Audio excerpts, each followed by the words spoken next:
मुझे हर्ष है कि इसी समय रामलला जी की प्राण प्रतिष्ठा होगी और उसी समय मेरा अमृत महोत्सव भी अयोध्या मनाया जाएगा। मैं 75वें वर्ष में प्रवेश करूंगा 14 जनवरी को। उसी समय मैं वहीं रहूंगा, क्योंकि मेरा अमृत महोत्सव भी वहीं मनाया जा रहा है। 1008 कुंडी हनुमान महायज्ञ वहां हो रहा है, मेरी कथा होगी, लाखों के लोग मुझे सुनने वाले होंगे, मैं तो रहूंगा ही वहां पे। मैं इस पर ईश्वर को प्रणाम करता हूं कि मेरी प्रतिभा भगवान राम के कार्य आई।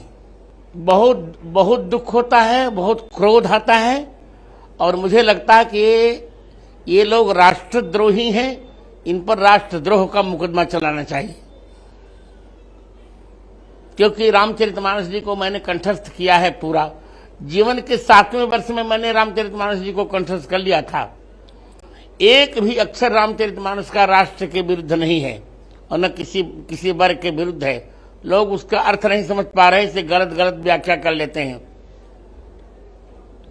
इसे मुझे क्रोध भी आता है उन पर, और उनकी मूर्खता पर हंसी भी आती है। वो यही इसीलिए को अपने को मीडिया में बनाए रखना चाहते हैं और अपनी हठधर्मिता को थोपना चाहते हैं।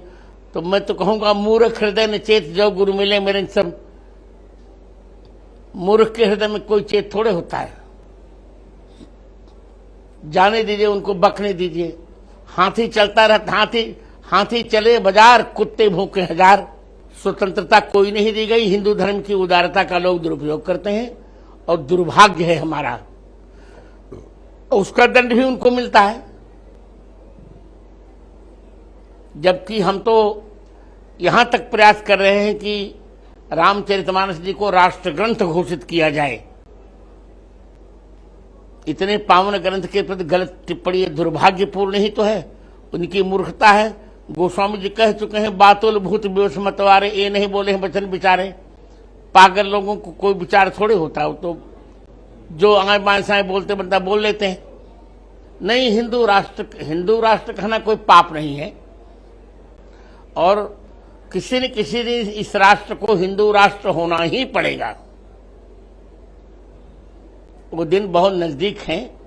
धीरे धीरे सबके मन पर हिंदुत्व की व्याख्या, क्योंकि हिंदुत्व शब्द ही भारतीयता का पर्यायवाची है। वो तो मेरे ही शिष्य हैं, अच्छे हैं, जो कह रहे हैं अच्छा कह रहे हैं, मुझे कोई आपत्ति नहीं। समान नागरिक संहिता तो बहुत आवश्यक है। एक देश में 10 संविधान नहीं चलेंगे। समान नागरिक संहिता होनी ही चाहिए, अनिवार्य सत्य है यह इस देश का।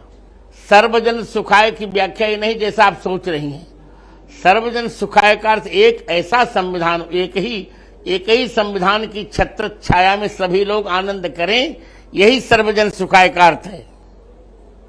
10 संविधान की छत्र छाया में कोई सुख थोड़े। सुनिए, 2 नाव पर चढ़कर कोई पार नहीं, अपने गंतव्य को पार नहीं कर सकता ना। एक नाव पर चढ़कर हम अपने गंतव्य को पार कर सकते हैं। इसी एक ही संविधान की छत्र छाया में सारे लोग, संपूर्ण भारतीय अपने गंतव्य को प्राप्त करें, यही सर्वजन सुखाय का। हमारा संबंध तो अच्छा है, गुरु शिष्य का संबंध ही है। वो अंधविश्वास नहीं है, चमत्कार सही है, सब कुछ ठीक है उनकी एक अपनी प्रक्रिया है। ये अलग बात है कि उसको मैं नहीं स्वयं मानता। मैं तो, मुझे पढ़ने लिखने में विश्वास अधिक है। प्रत्येक व्यक्ति के अपने अपने दृष्टिकोण होते हैं, पर वो सब ठीक ठाक है। जो हो रहा अच्छा हो रहा है। मैंने बदलाव नहीं किया, मैंने पुरानी प्रतियों के आधार पर ही कहा है। मेरा यही तो बात है। मैं कुछ कहता हूं, लोग सोचते हैं बदलाव कर लिया। एक भी अक्षर का मैंने कभी बदलाव नहीं किया है। पुरानी प्रतियों में जो बात कही, जैसे पुरानी प्रति में शंकर स्वयं केसरी नंदन कहा गया, और आजकल शंकर सुवन कहा जा रहा है। सुवन का अर्थ होता है बेटे। शिव जी के 2 ही तो बेटे थे, गणपति और कार्तिकेय। हनुमान जी स्वयं शिव जी बन गए थे, बेटे थोड़े थे शिव जी के। तो अर्थ न जानने के कारण लोग नया उसमें जोड़ देते हैं। बदलाव मैं कहीं नहीं रहा हूं। मैं बार बार, ये बदलाव नहीं है, ये पुरानी प्रतियों का सत्य है और यह बहुत आवश्यक है। संत समाज में जो जिनको पढ़ना लिखना कुछ है नहीं, जिनको कुछ पढ़ना लिखना नहीं, केवल पैसे से लेना देना है, वो क्या समझेंगे इसको। संत का अर्थ होता है जो भारतीय संस्कृति का पूरा वेत्ता हो।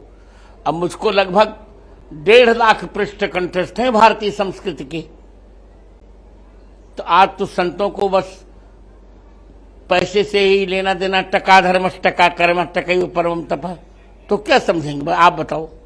यहां तक कि रामचरितमानस में भी 4200 त्रुटियां की गई पुरानी प्रति को छेड़छाड़ करके।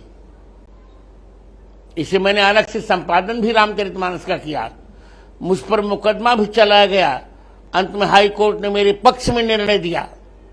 तो समाज की तो स्थिति बड़ी विचित्र हो चुकी है, सही सही कोई कुछ कही नहीं रहा है, न किसी को देखे।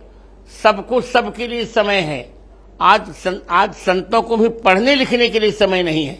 इस पर मेरी व्याख्या भी है, महावीरी व्याख्या छपी है अंग्रेजी हिंदी दोनों में। हनुमान चालीसा में 5 चौपाइयों में इन लोगों ने छेड़छाड़ किया है। पहली चौपाई है छठी, शंकर स्वयं के स्थान पर शंकर सुवन कर दिया। इसके पश्चात सब पर राम तपस्वी राजा 27वीं, राम तपस्वी राजा नहीं होना चाहिए, सब पर राम राय सिर ताजा। इसके पश्चात 32वीं, राम रसायन तुम्हारे पासा, सदा रहो रघुपति के दासा नहीं, सादर हो रघुपति के दासा। इसके पश्चात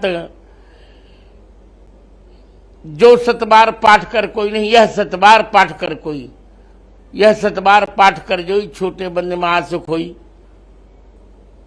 तो ये हनुमान चालीसा की वास्तविकता है और मैं तो मानता हूं बहुत लाभ होता है हनुमान चालीसा पढ़ने का प्रत्येक भरतवंशी को, और हिंदू को ही नहीं, जिसको भी कल्याण चाहिए प्रत्येक व्यक्ति को हनुमान चालीसा का पाठ करना चाहिए।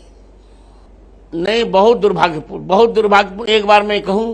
एक बात मैं कहूं, राम तुम्हारा वृत्त स्वयं ही काव्य है, कोई कवि बन जाए सहज संभाव्य है।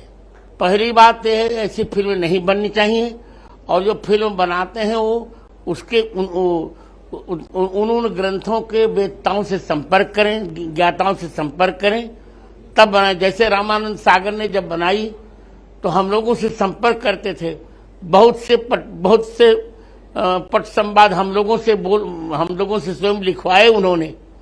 इसलिए रामानंद सागर की फिल्म बहुत भले टीवी थी, धारावाहिक था, पर बहुत प्रसिद्ध हुआ।